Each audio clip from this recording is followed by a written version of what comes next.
Morning all, Brian S. Pratt here. I'm going to read chapter 1 of Fires of Prophecy, book 2 of the Morcyth Saga.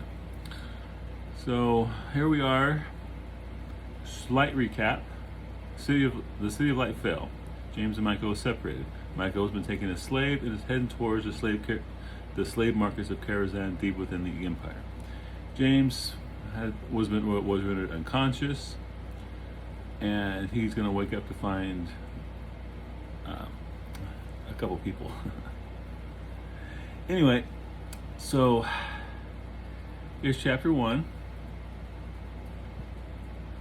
James woke to find the two boys no longer there. The two girls sat in a distant corner, huddled together, and talked in hushed tones. He stretched and sat up, asking, "Where are Jerome and Tanakh?" Startled, Delia and Cassie ceased their conversation and looked in his direction. "They are out looking for Jerome's sister," Delia explained.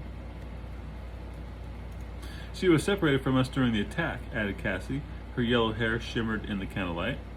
"Do you think it's wise for them to be about with all the soldiers in the city?" "They'll be all right," Delia assured him. "Jerome knows how to keep hidden when he needs to." Cassie nodded in agreement. Worried about the boys, but even more worried that they may lead someone there, he tried to relax. Resting his back against the wall, he realized there was nothing he could do about it now but wait. He still felt weak and a little drained from the battle 2 days ago. Even though he had 2 good nights of sleep and food, he still felt a little shaky. His stomach growled. "Is there anything to eat?" "Oh yes," Cassie said. She went to a sack sitting against the wall. She pulled out bread and cheese. She brought them over to him along with a bucket of water. When she set the bucket down, she said, "Sorry, but there are no cups." James smiled and replied, "That's okay." He took the bread and cheese from her and removed his knife from its sheath to slice off a chunk of cheese. He only had to scrape off a little bit of mold with the knife. While he ate, Cassie returned to Delia and they resumed their conversation. Both would occasionally stop talking and cast glances his way. Then when they realized he noticed, quickly turned their heads away. Sighing, James tried to ignore them. "Miko, what is happening to you?" A question that's never left his mind. Though feeling better and stronger, he was still a little too shaky to attempt to go after him. Upset with his own weakness, he knew that all he could do right then, was to quickly regain strength. About that time, Jerome and Tanakh returned through the collapsed hallway. Earlier, he had taken a look and found it choked with stone and wood from when the building above had collapsed some time in the past. A small tunnel had been cleared through the debris, wide enough to allow people to pass in single file. Several feet down the passage, a stone stairway extended to the ground above. How about rose to the ground above? That sounds better. Emerging in a corner of a park. From what Jaren told him, the opening was overgrown with bushes and grass, effectively hiding the entrance from anyone passing by. Several years ago, Jaren had been playing in the area and stumbled upon the opening. Excited about finding a secret place, he decided to keep the knowledge to himself. Later, when he and Tanakh became friends, he brought him there. Only because the Empire had showed up had they brought Cassie and Delia. When Jerome had stumbled upon him during his battle with the soldiers, he was looking for his sister, who earlier had become separated. When he saw James fighting the enemy and had actually driven them off, he decided to save him and bring him there. As far as Jerome knew, no one else had ever been down there in the years they've been using it for their secret clubhouse. Delia saw them first and got to her feet. "Any luck?" Cassie stood with her and they went over to them as they entered. With a look of disappointment, Jerome shook his head. "No, and I looked everywhere." Cassie laid a hand on his arm. "I'm sorry." He came over to James and asked, "Can you help find her?" Shaking his head, James replied, "Not unless you have something of hers I can use." The look on Jerome's face told him that he didn't. "I doubt it," wait. Sorry, I didn't sleep well last night. Feeling bad for the boy, but unable to help, he said, "She may still turn up." "I doubt it," Jerome said, defeated. I went every place that she would have gone, and she wasn't there. I can only assume that they found her, and she's but one of the thousands of slaves they captured." "Slaves?" James suddenly interrupted. "Where are they being kept?"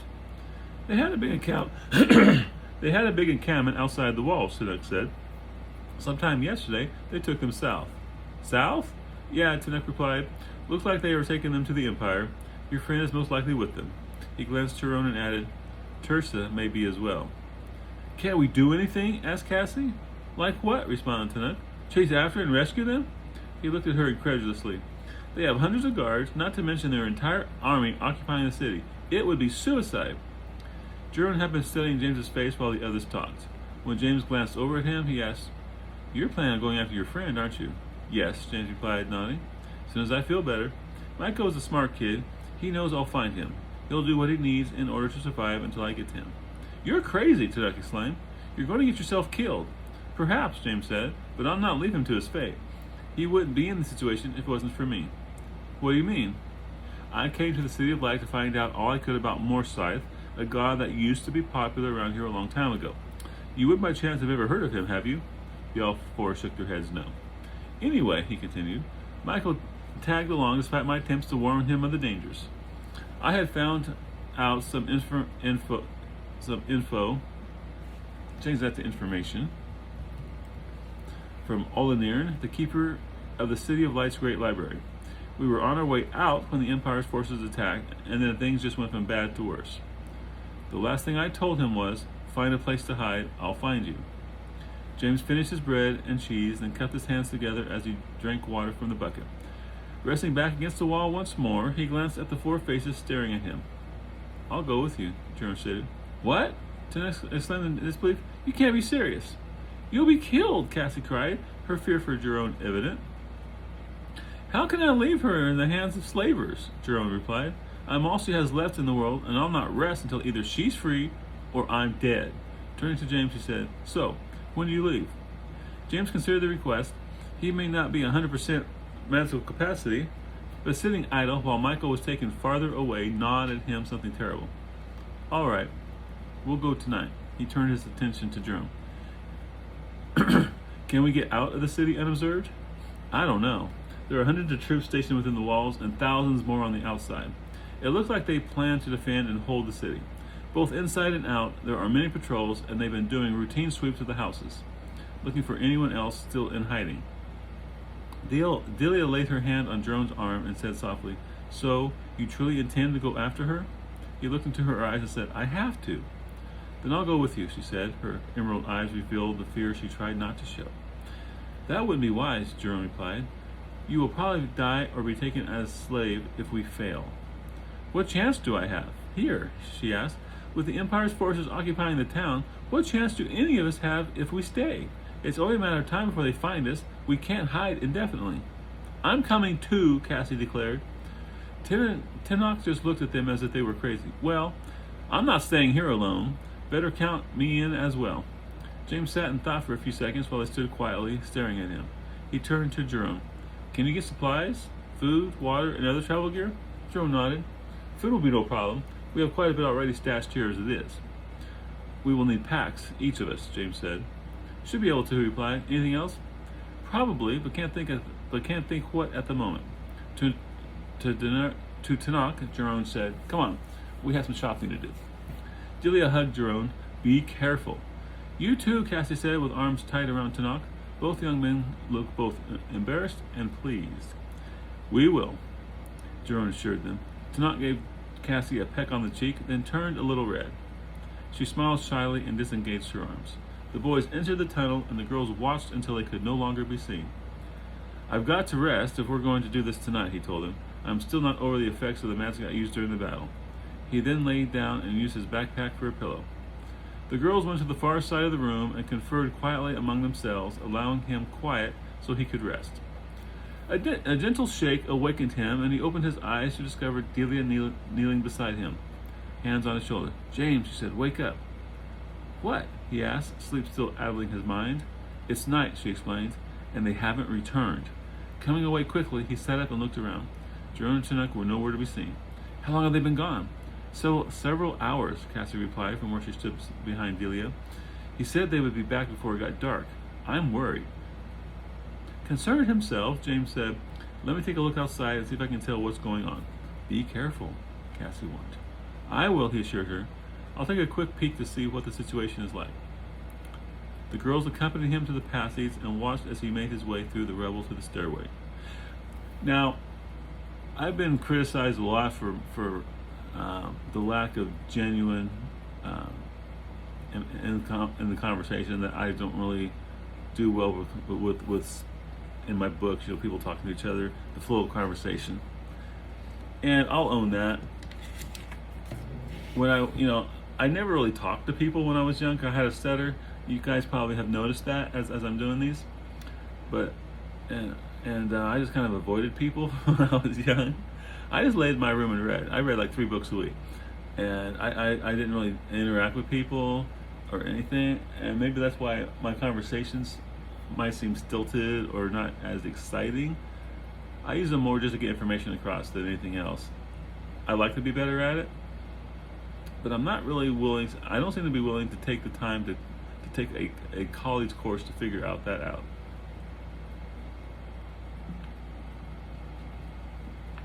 So you guys let me know, is my conversations terrible or are they fine? The passage was fairly choked with debris. He couldn't believe they had managed to drag him through unconscious. At the stairs, he had to step carefully so as not to dislodge any of the rocks and stones. The entire area seemed very unstable. Nearing the top, he saw starlight filtering through the bushes that had overgrown the entrance. He reached the top and slowly and cautiously peered through the bushes. They were located within a corner of a city park that was bordered by several buildings, little more than a small grassy area with trees.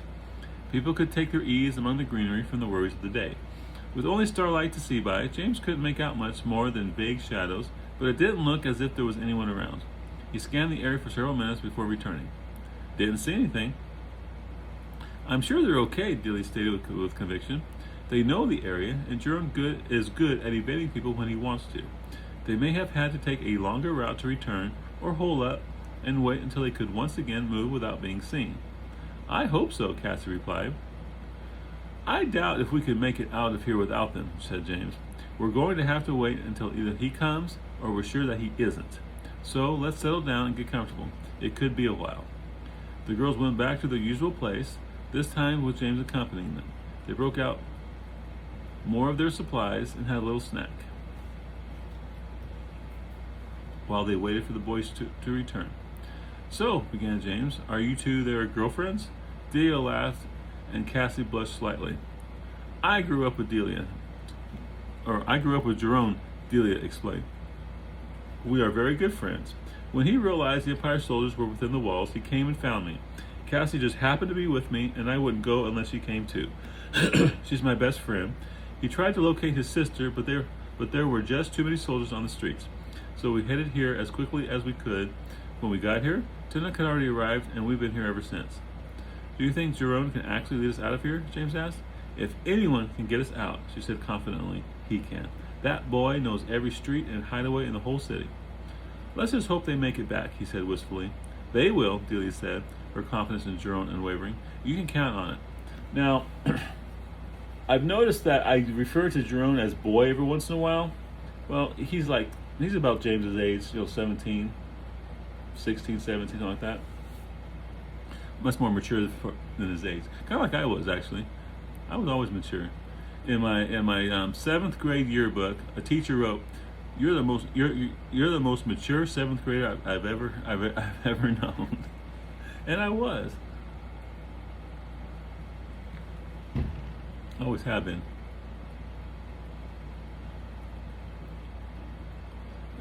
Humming. Let's just hope they make it back, he said wistfully. They will, Judith said, her confidence in Jerome unwavering. You can count on it. They talked for a while until James heard noises coming from the passage. All three looked up with hope and trepidation to the entrance and held their breath. Then Jerome and Tunic stepped into the room, carrying 4 packs filled with stuff. I told you, Jilly said to James. Then to Jerome she asked, what took you so long? You had us scared to death you weren't going to make it back. She stared him down with hands on hip as he walked over to them. Sorry about that, Jerome apologized as he handed her a backpack. Yeah, Tunic said. We had to stay low for a while. They brought in extra soldiers and are still in the process of searching houses. He handed his extra pack to Cassie. Seems they know there's a mage here somewhere, and they want him bad, Jerome commented as he looked toward James. We overheard some talk about it. Is this going to hamper our efforts to get out of here? Shouldn't think so, James explained. I don't think they blocked, or Jerome explained, I don't think they blocked the way I was planning for us to take. And what way is that? Can't really explain it, he replied. Trust me, the way should still be open. When Cassie slipped on her backpack, she groaned under its weight. What's in here? Dried beef, water bottle, other essentials, he explained. There are also some extra clothes, just in case. Once everyone had on their packs, Jerome led the way through the passage, with James right behind. Tenok brought up the rear. Don't have the in there. Brought up the rear with the girls in between. They waited at the bottom of the stairs while Jerome made sure it was steps. They waited at the bottom of the steps while Jerome made sure it was safe up top.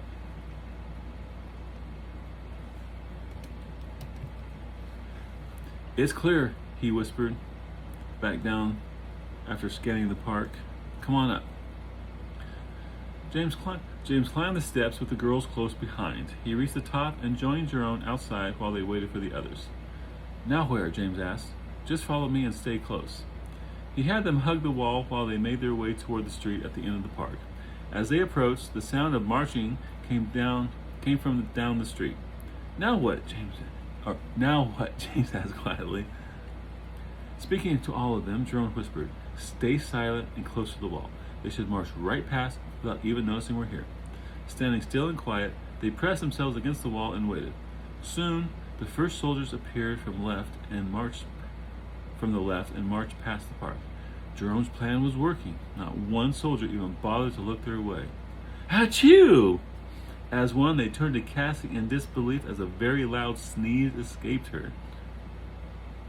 Immediately, the closest soldiers stopped and turned at the sound. They saw them, partially illuminated by the few torches a couple of the soldiers held. For a moment, both parties, I don't have parties in there. Both parties merely stood and stared at each other. Then Jerome yelled, to the tunnel, move! As if that was the catalyst everyone needed, all hell broke loose. They turned and raced back toward the stairs as the soldiers gave chase. Now, people have commented about Cassie's sneeze. You know, couldn't she have held it in? Couldn't she have stopped it? Well, if you think about what is going to happen next, it had to happen, right? It had to happen. Because James had to be in there, right?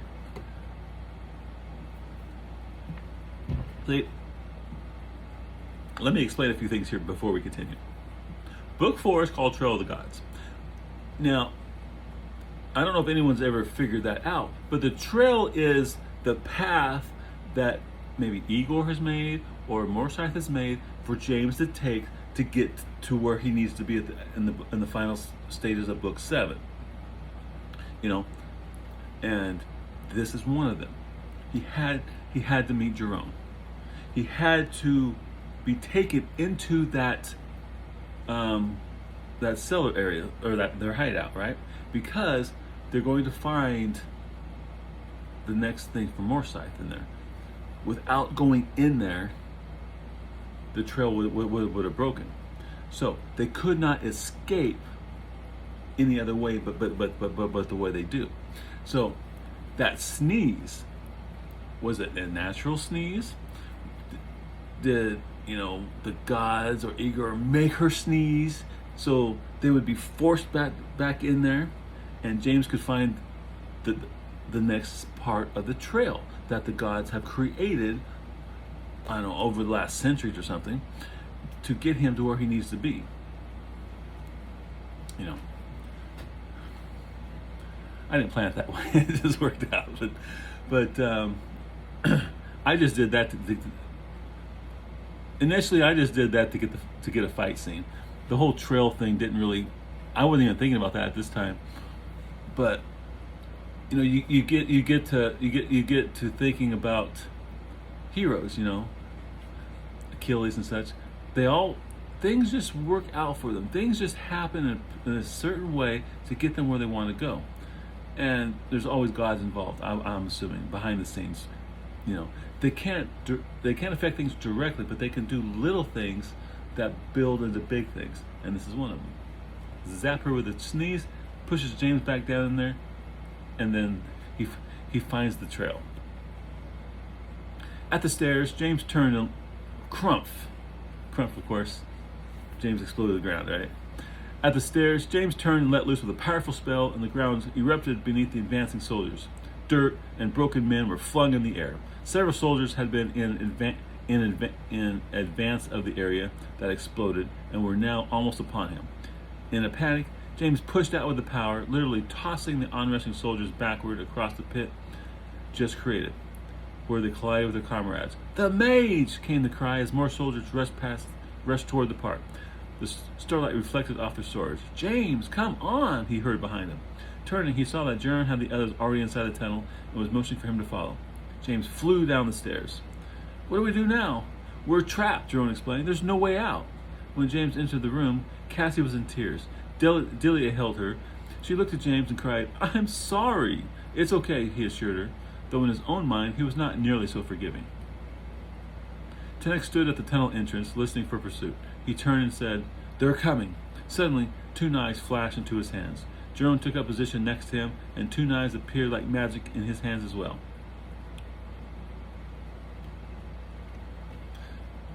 So, apparently Jeroen and Tenek are knifers. He looked at Tenek and said, "Are you ready?" "Yeah," Tenek replied with an evil grin. "Let's get on it. Let's get it on." They stood to either side of the doorway. James waited with the girls a little ways back. Suddenly, an enemy soldier leapt into the room.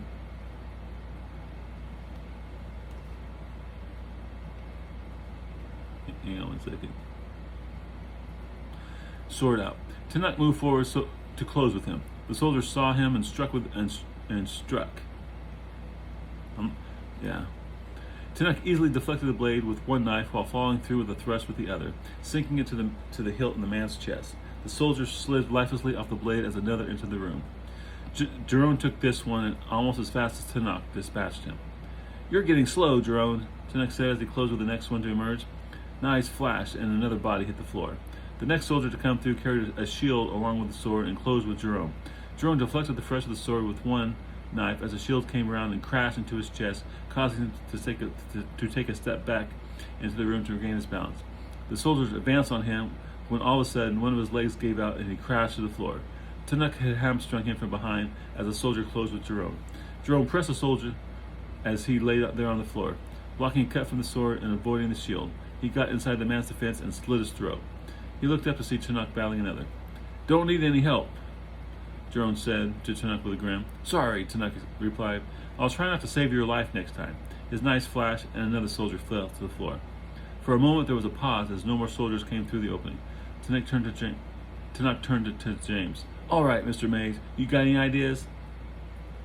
James suddenly realized that he had been watching the fighting, awestruck at the relative ease in which they dispatched the soldiers instead of figuring a way out. Red-faced, he began pondering the situation instead of wool gathering. Another soldier entered, a veritable giant of a man, standing easily a head taller than either Jeroen or Tenek, covered in armor from head to toe. With a long shield on his left arm, he entered the room and moved to engage Jeroen. The man's sword was enormous, and Jeroen was unable to get inside his defenses. The blows from his sword packed enormous power, and when Jeroen blocked a slash aimed at his midsection, his knife was knocked from his hand, the impact leaving it tingling. Tenek was unable to go to his aid as he fought with another soldier, this one of a more regular size, but carrying a shield. The soldier pushed Tenek back as another soldier entered the room. James concentrated on the passageway leading to the park and released the power. The ground shook and rumbled. Then they heard a roar as the roof of the passageway collapsed, crushing those still within. A dust cloud belched forth into the room as Tenek and Jeroen battled the 3 soldiers that made it in. The bull of a man pressed Jeroen, who now only had one knife and was reluctant to close with him, staying just out of reach and stalling for time. He hoped Tenek could finish with his 2 and come to his aid. James scanned the room for ammo, but the only stones were the ones near the collapsed passageway, and he was unable to reach them due to the fighting. He tried to come up with a spell he could use that wouldn't kill Jerome as well as the soldier. When Jerome fell to the ground, the man raised his sword to finish him off. Cassie screamed. Seeing his chance, James released the power. Unseen forces grabbed the giant of a man and slammed him against the wall. Bones cracked. He hung there a moment until the spell subsided, then slid to the ground. The tapestry that had once hung on the wall fell with him, covering him as if it was his death shroud. James turned to knock as one of his attackers fell back. The man's tunic under his left arm now red as his life's blood flowed from him. Tanakh easily parried a series of attacks from the remaining soldier before slicing him across the forearm, causing him to drop his sword. He twisted and with his other knife came in and thrust between the ribs, piercing his heart. As the last attacker fell, Tanakh turned to Jerome. "You okay?" "Yeah," he replied, flexing his hand. "My arm's a bit numb, but the feeling is starting to return." "You?" Stretching, he said, "Got a couple cuts, but nothing major." He turned to James. "Now what? With the passage blocked, we got nowhere to go." "I don't know," he admitted. Let me rest a second and we'll see what I can come up with. They sat while James considered the options. Delia went to see about Jerome's arm, but the knifer just waved her away. "I'm fine." He then walked over to the large man. I've never seen anyone so large, so big. So huge? Huge. How about huge? "I thought he had you for a second," Tanakh said. He picked up Jerome's knife where it had fallen and handed it to him. "Me too," agreed Jerome as he took the knife. Turning to James, he said, "That was sure some spell you used. Why'd you wait so long?" "I am new to this magic business, and as long as you were in close contact with him, I couldn't do it without possibly hurting you as well." Nodding, Jerome glanced back at the giant. Then his eye caught something on the wall behind where the tapestry had hung. "Look at this," he said, waving everyone over. Engraved into the wall was an indentation in the form of the Star of Morcyth. When James saw it, he unconsciously grabbed the medallion through his shirt. "Wonder what it is?" Cassie asked. "I don't know," admitted James. "Strange how we never noticed it before. It's the Star of Morcyth." They turned toward James and Delia asked, "The Star of what?" "The Star of Morcyth," James repeated. He took out the medallion and showed it to them. Looking around at Jerome and Tunick's hideout as if for the first time, he said it all. "And this must be part of the high temple of Morcyth that was destroyed centuries ago." He removed the medallion from around his neck and went to the wall, placing it within the indentation. It was a perfect fit. From the wall behind them, they heard the sound of stones scraping on stone. Turning, they discovered a section of the floor sliding over to reveal a staircase leading down. "I'll be damned," Tanakh said. "Maybe it's a way out," suggested Cassie. "Don't know," James said as his glowing orb appeared in his hand, "but there's only one way to find out." He went to the opening and descended the steps. The rest glanced at each other and then followed him down. And that is chapter 2. So, yeah, see, if I remember right, as I'm writing this, I don't have any plan. I have no idea what the next paragraph is even going to be. I'm just writing this. And when the guy hit the wall and the tapestry fell down, I didn't have a plan in that moment that the Star of Morcyth was going to be behind it.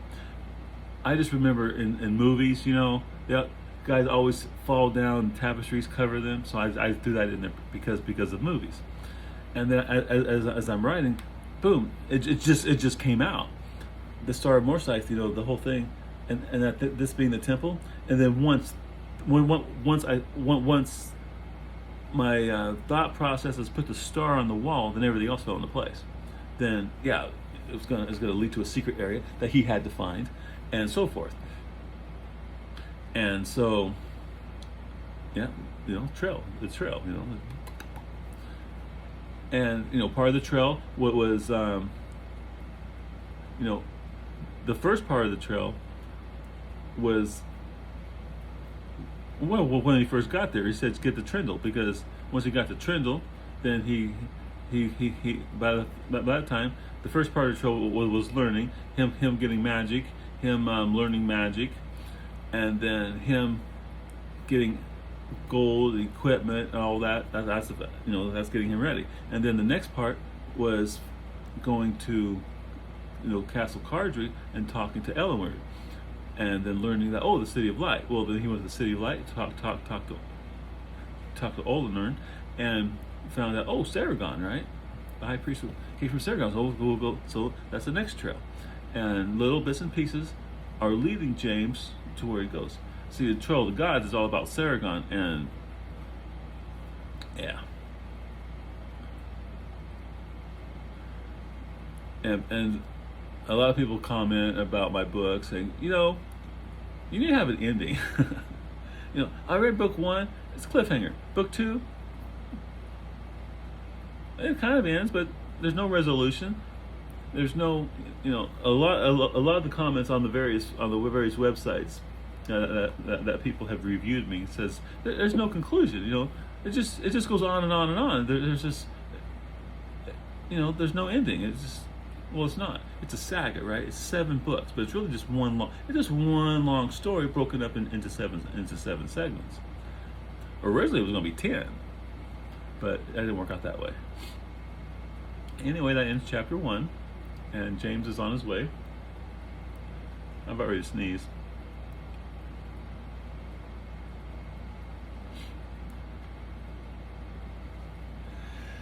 Let me just get it over with. All right, personal stuff. Yesterday, Father's Day. So, I don't know if you guys have ever had follow me on TikTok, but the day before Father's Day, I did this whole thing about don't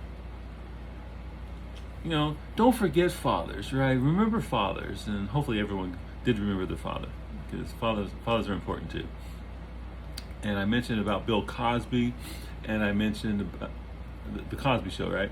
And I mentioned about how that he had an episode where he was showing his kids all the crappy gifts that he got that he's gotten them. And I always said, I would get those crappy gifts too. And then I went on to tell about the last Father's Day that I spent with my kids before we all went our separate ways, and how disastrous it was and how bad I felt. And I talked, and I talked about how in Bill Cosby Show that even after he told his kids about how terrible, he still got and he talked about it to them through the whole thing. You live with me and so forth. That he finally ended up with tennis balls. His youngest gave him a canister of tennis balls, and then the next oldest got him an electric ice cream scoop. And they were just like so excited to give him these presents. And of course he said, "Oh, they're just wonderful." So so what did I get for Father's Day? I got tennis balls. My daughter had seen it, and so she decided to give me a crappy gift. It's not really the same when your daughter is 25. Then she's 7, but that's all right. I can use them. There are dogs in my life, so they'll get used. Anyway, I had a great day, and I liked everything I got. My daughter baked me we didn't have a traditional cake. We'll have that on Wednesday. But my daughter baked me a cinnamon crumb strudel cake with a frosting drizzle, and it's really good. I'm about ready to go have some breakfast and have a big chunk of that for breakfast, because I can do that because I'm an adult. Anyway, we'll do chapter 2 tomorrow, and glad you're all with me. I appreciate it. Comment, share. Those 2 things there will get this. We'll get the algorithm to say, hey, people are interested. But I really don't get.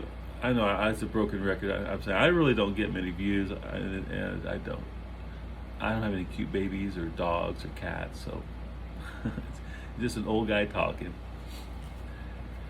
So you all have a good day. It's gonna be nice here. It's gonna be in the mid-90s, humid. Might get out and mow for a while. Take care.